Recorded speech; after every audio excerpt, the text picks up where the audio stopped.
So much is traced through the woman when we are dealing with ancestors and lineage.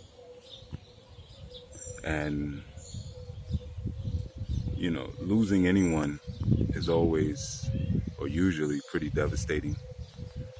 Losing a child, especially early on, as we call the abiku in our tradition, in Yoruba tradition, it can be very devastating. But the correlation to our egun and to our women is significant, often overlooked, probably more so often misunderstood where that relationship comes from, aside just being practiced in certain areas, that idea of matrilineal structure. But when you think about egun and its defining point as being bone, egun is bone, and we correlate the ideas of mosaic or even pre-mosaic literature and the woman being connected with a bone, a rib bone specifically. It starts to give maybe a little understanding as to why your woman's position is so important in the ancestral energy, or why a lot of times when you try to connect with ancestral energy, it's so much easier to connect with the women than it is the men. I know a lot of you have experienced that. The grandmothers and the aunties and the nanas, they come up immediately, and then sometimes the men are a little quiet, or it takes a little longer for them to emerge, depending on the relationship that was held, of course.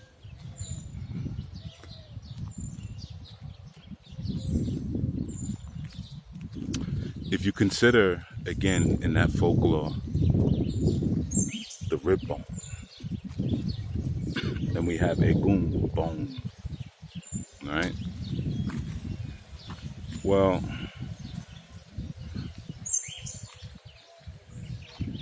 we know that the rib bone, or the ribs in particular, some of their primary functions are to protect the vital organs of the body,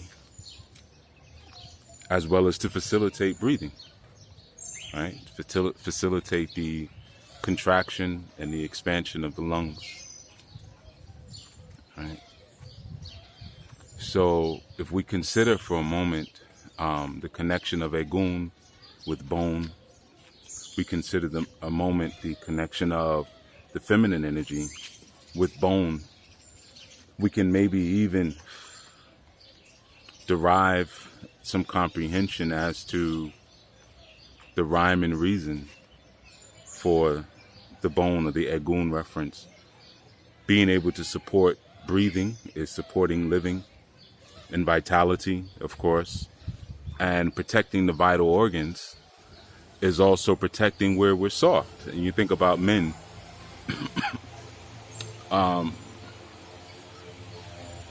a lot of times the function of your woman is to protect your feelings, to protect where you're soft and to protect where you're vulnerable. She does this by encasing you, creating a womb-like protective atmosphere in order to keep you safe, in order to protect your vulnerabilities or the holes in your armor. Our egun serve very similar function in maintaining and continuing the vitality and the strength of the cultural and familial asilic of our clans. So it's just like losing a marriage or losing a woman is akin to losing an egun, or akin to losing a child, because these are people who are responsible for continuing the ancestral work, and more importantly, protecting the integrity of the ancestral work, right? So again, therein you have the bone reference, the bone providing not only strength, stabilization, structure, but protection. Well, same things your children do, or should. And sometimes you can lose a child before they expire physically, and you lose that same benefit. You lose that same function within your clan.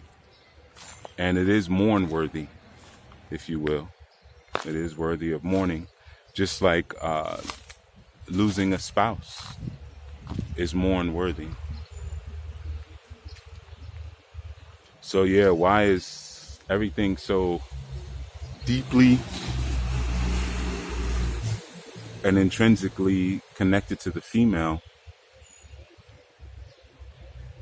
Because she's the bone. She protects and secures the soft spots, the vulnerable spots, like your children, like your heart, like your breathing apparatus. She protects those things. So your woman is going to manifest your ancestral purpose and hankering when given space and respect and opportunity to. She'll do that. So many times I get questions from students and clients, and they want to know, what do my ancestors want from me? It's like such a common question all the time. What do my Agun want? What do my Agun want? Are they pleased? Have all these questions about their Agun. And the truth is that your Agun wanted you.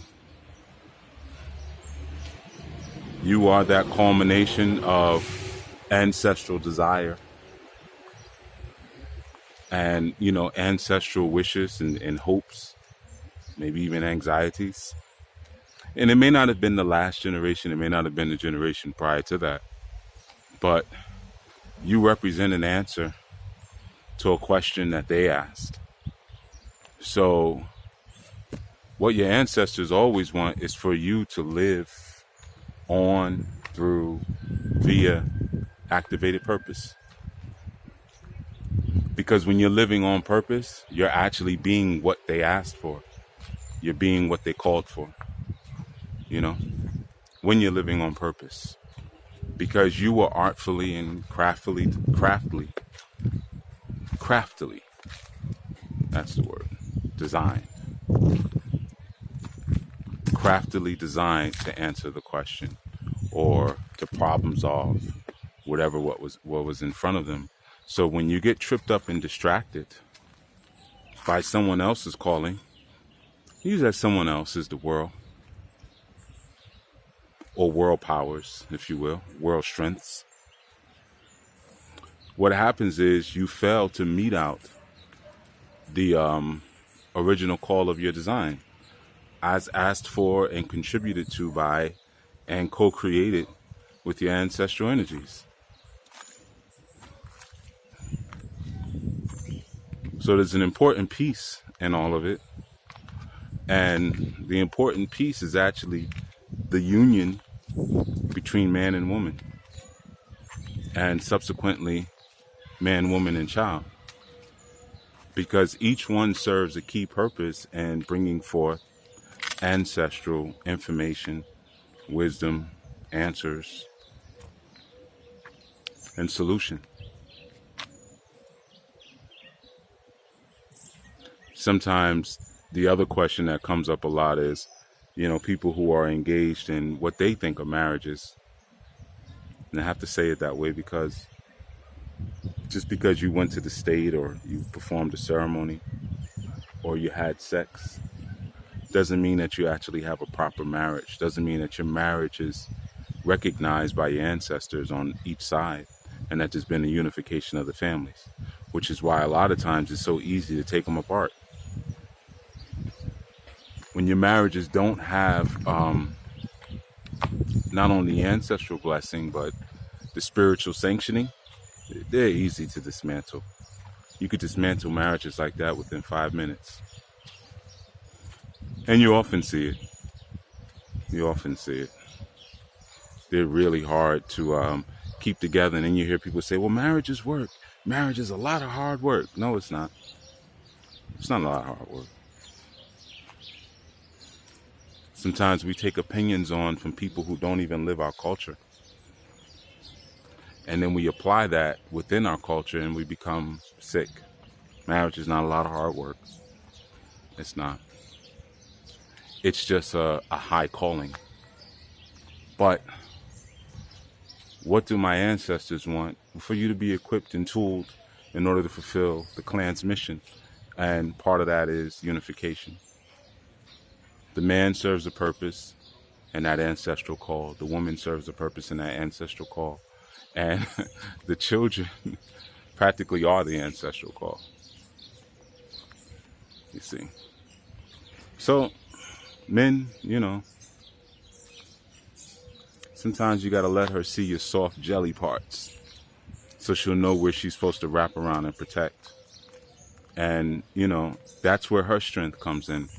That's where her Ogun comes in, or, her masculine force comes in, and that role of protector of the vital organs, no different than how Oya protects the ancestors as they travel through the world of Olokun as they are transitioning out into their next space.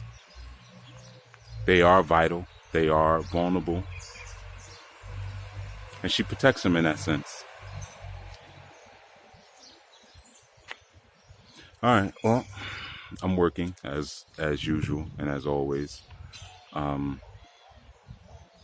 So I was just coming up for some air and sharing in between. Multitasking. All right. Consider it, and willfully it gave you something to work with. Chief Yuya. Peace.